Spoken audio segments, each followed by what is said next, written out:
Hello, and welcome to Anime Audio Commentary. Today I'll be commenting on episode 5 of Don't Toy With Me, Miss Nagatoro. If you'd like to watch along, then start watching now.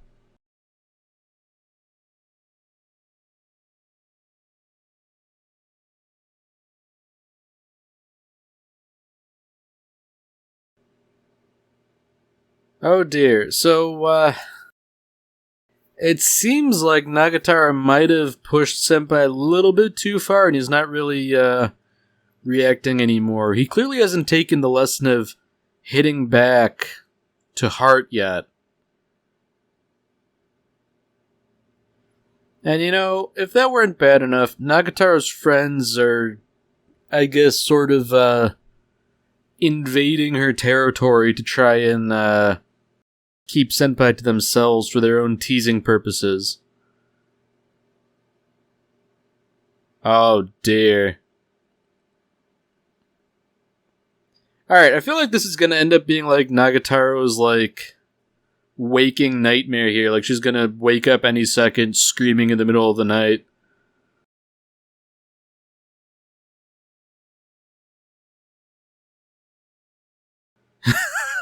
Oh, I am vindicated. What a magnificent sense of pattern recognition I have. At the same time, as horrific as that was, it was rather nice of Senpai to sort of, rustle her up a blanket. Personally, I know I can't sleep if I don't have a blanket, so I can definitely appreciate what he did here.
Alright, so now that we're seeing a pool and people swimming in it, I can only assume this is going to be the obligatory, sort of swimming episode where there's going to be some sort of kerfuffle regarding people in bathing suits.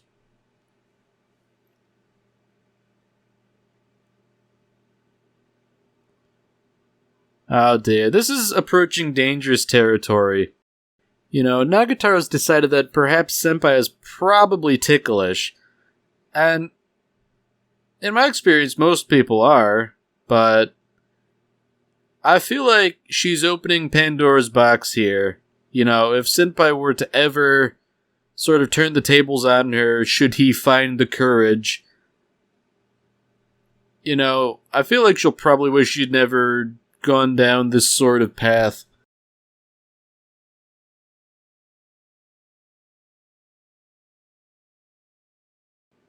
Uh-oh.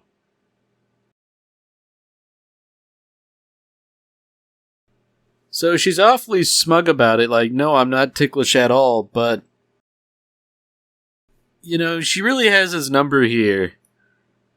But I can't help but feel like she is sort of bluffing about this, kind of hoping he'll do something.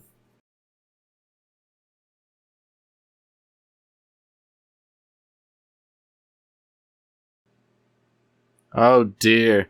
Man, everybody just continues to bluff and bluff and bluff and one-up each other. Like, there's gonna be some sort of a breaking point here.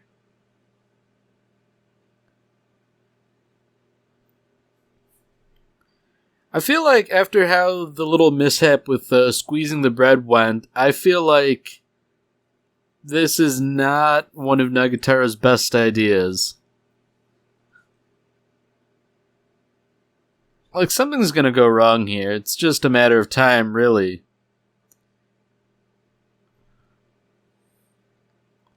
Yeah, it's pretty clear nobody really wants to do this. Senpai doesn't actually want to tickle her.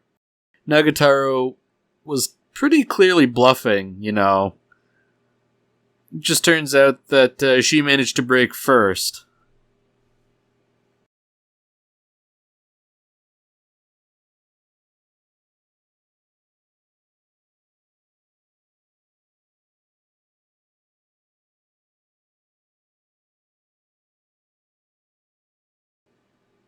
I don't like where this is going. She had already sort of remarked on his hair and all that.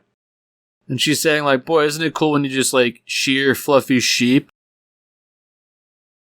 Man, what would it be like if I just sheared Senpai? Surely that might be a fun thing to do. For one of us, at any rate.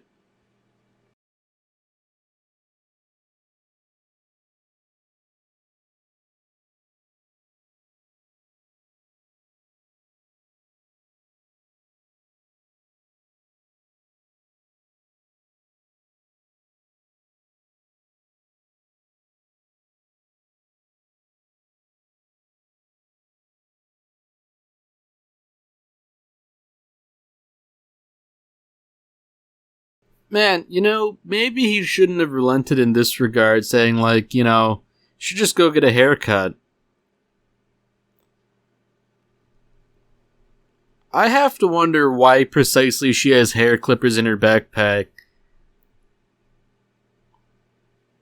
It seems to me like this was planned out. She clearly had malevolent intentions here when she borrowed those hair clippers. And I'd imagine, in Senpai's position, I like my hair like it is. I don't want to get a buzz cut, so, this is basically just like Nagatoro violating the non-aggression principle, therefore allowing any kind of violent retaliation here.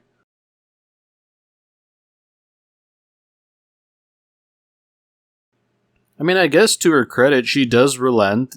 She's not intent on doing this whole business with the hair clippers. On the other hand, I don't trust her much with scissors either. But then again, I don't trust very many people with scissors around my head. I like my ears where they are. And haircutting scissors are really sharp.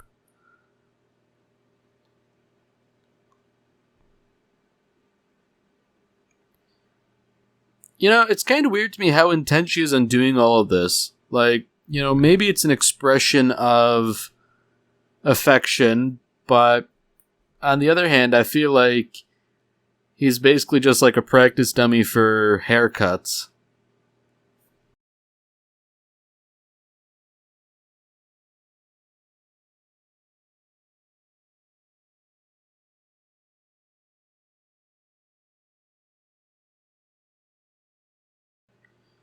Yeah, it's really fortunate that somebody decided to call Nagatoro before she actually started clipping his hair. If I were him, I'd be leaving, Really not down on having my hair cut by an amateur.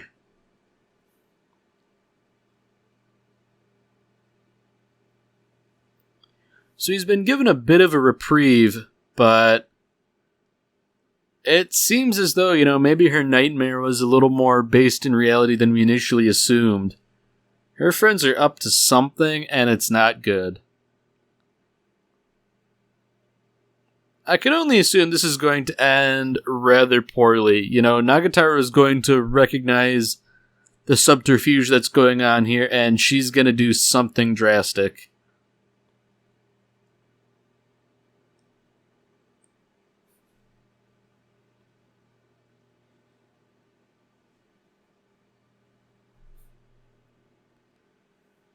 Uh-oh. Yeah, these two definitely can't be trusted. Not like Nagataro's particularly trustworthy, but I don't know, she at least seems to kind of like him. These two are just malevolent entities.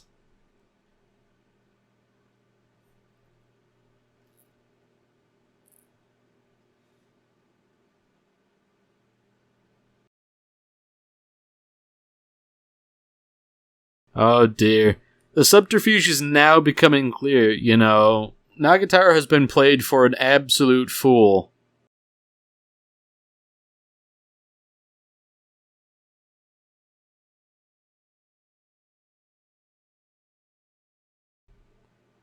Oh dear, things are getting really tense now, he's like maybe 10 seconds away from a bad haircut. Oh dear.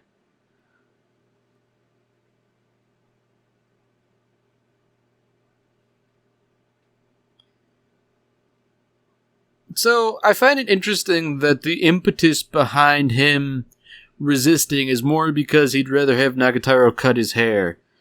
So that's interesting. Subconscious or not, it's sort of an expression of affection.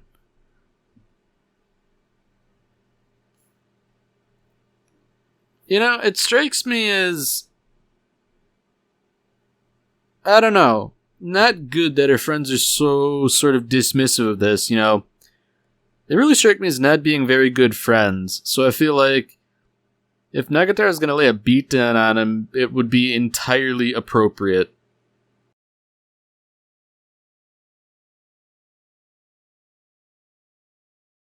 Uh-oh.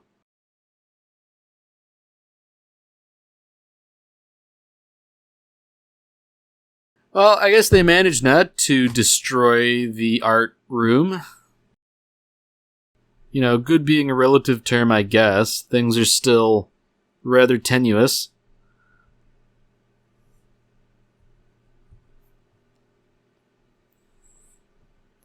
Man, so after all of this, he's still going through with the whole haircut business, so I guess, if nothing else, this is indicative that, maybe they are sort of friends. I wouldn't trust anyone to cut my hair. Well, not just anyone, I should say.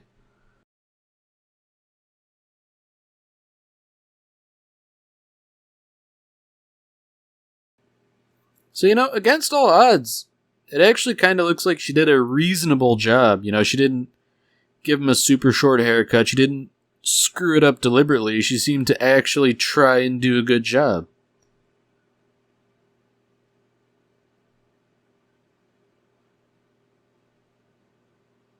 So, she has to taint it just a little bit by being a jerk, but, that she went to this length to give him a good haircut, I think, speaks a fair bit about how she cares for him.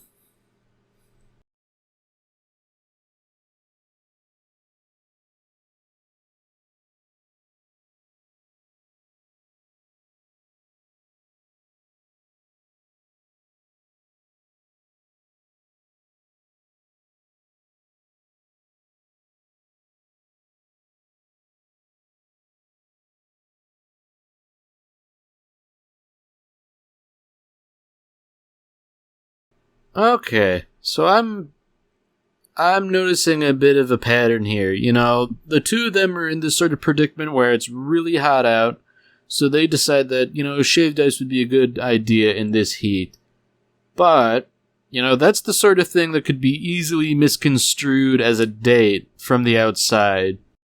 I mean, obviously at this point, both of them would object to labeling it something like that, but, objectively looking in from outside, that's what it looks like.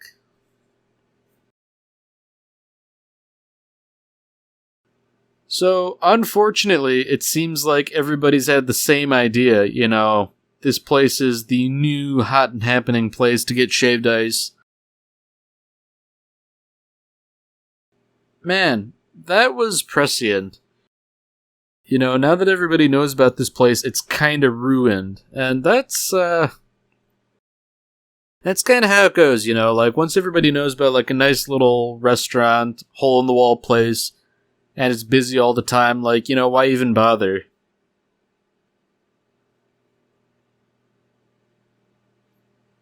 Uh-oh.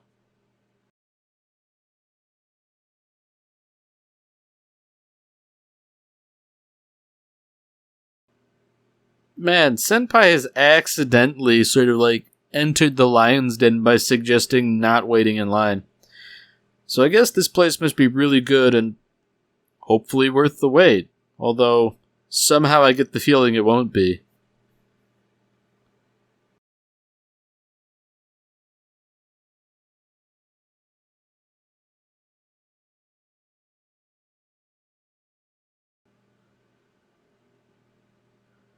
Oh dear.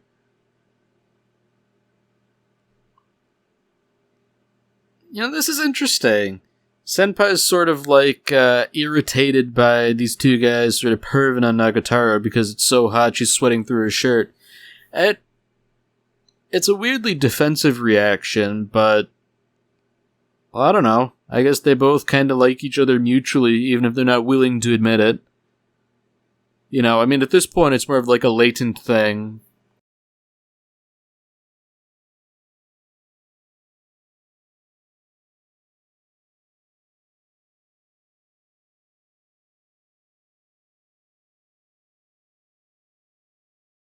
Alright, Senpai, you gotta do something here, man. She's, like, hot and swooning. Something's gotta be done. He's gotta be the big man and do something. It's the only way. On the one hand, they've sort of abandoned their place in line, making it all for nothing, but on the other hand, if Senpai goes out of his way to be really nice to her and take care of her, I feel like that's worth more in the long run.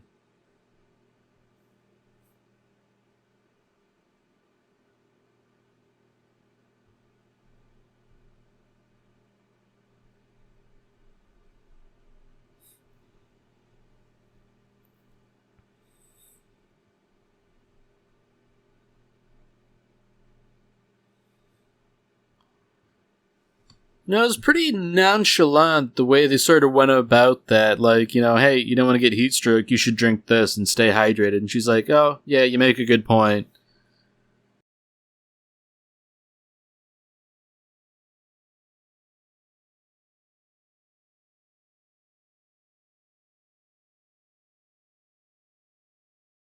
I can't help but feel like Senpai's act of compassion and kindness has brought out the best in her to the point where she's not willing to force him to stand in line with her, and in fact, she seems to be trying to do something nice for him.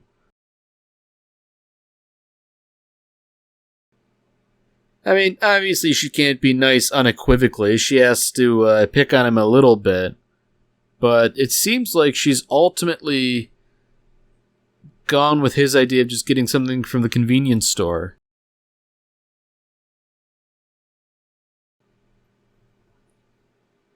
I don't know. Like, there's something about, like, these little concessions back and forth that I think make it really heartwarming.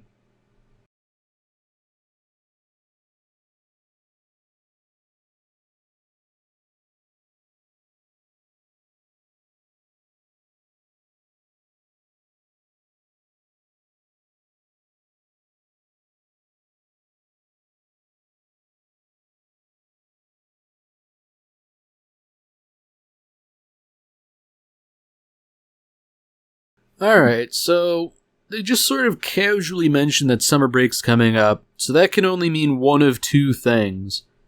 Either they go their separate ways for the time being, and Nagatoro goes a little stir-crazy for not being able to tease him, or they spend the entire vacation together and become, I guess, better friends for want of a better term. Senpai seems to be thinking that perhaps on summer break, Nagatoro won't be around to pick on him, so he'll finally have some peace and quiet. And because he said that, I feel like it's just not going to happen now. Like, Nagatoro's going to show up at his house or something.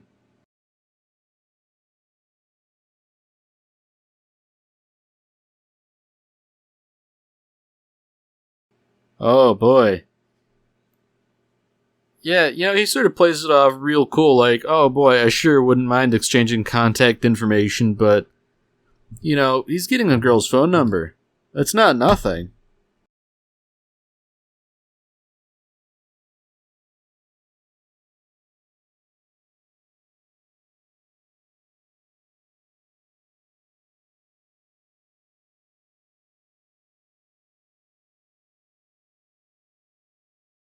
Oh boy. So Senpai's being self-deprecating here. I'm not very good company, and Nagatoro countermands him saying, I don't think that's true.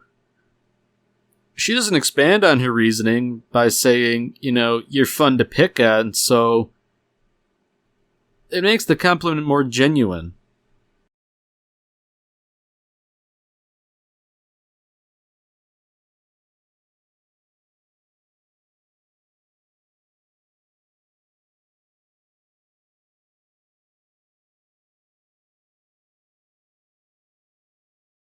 Nagatoro sort of tries to make it seem like another avenue to tease him with, I guess, phone stickers and all that, but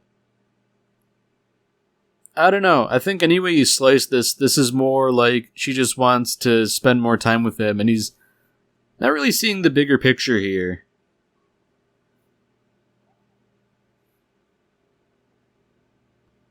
Oh dear. Here we go again. It's the classic stereotype of the indirect kiss. Just because Nagatoro took a swig of that tea doesn't mean you can't drink the rest of it. It's probably a cultural thing, but I feel like people make too much of a big deal out of this kind of thing.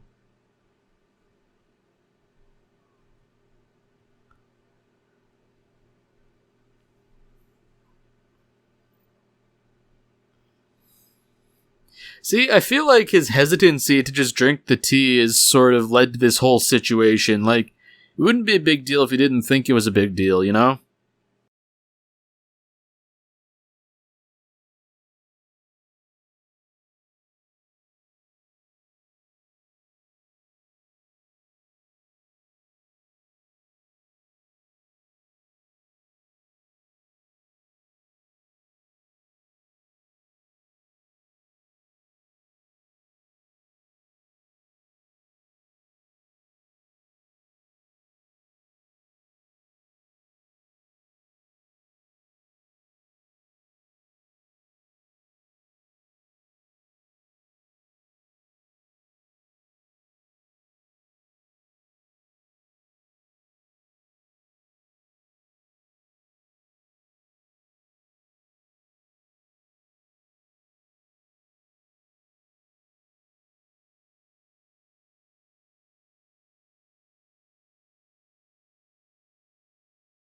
Alright, well that's it for this episode. If you've enjoyed it, then by all means, tune in for the next one.